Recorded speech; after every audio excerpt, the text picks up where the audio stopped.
Alright guys,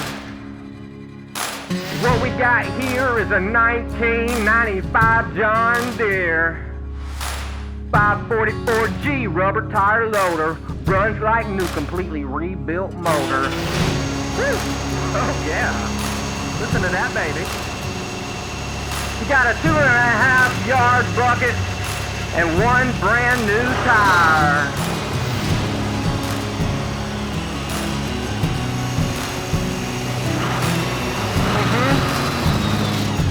I used to feed an old dirt screening machine.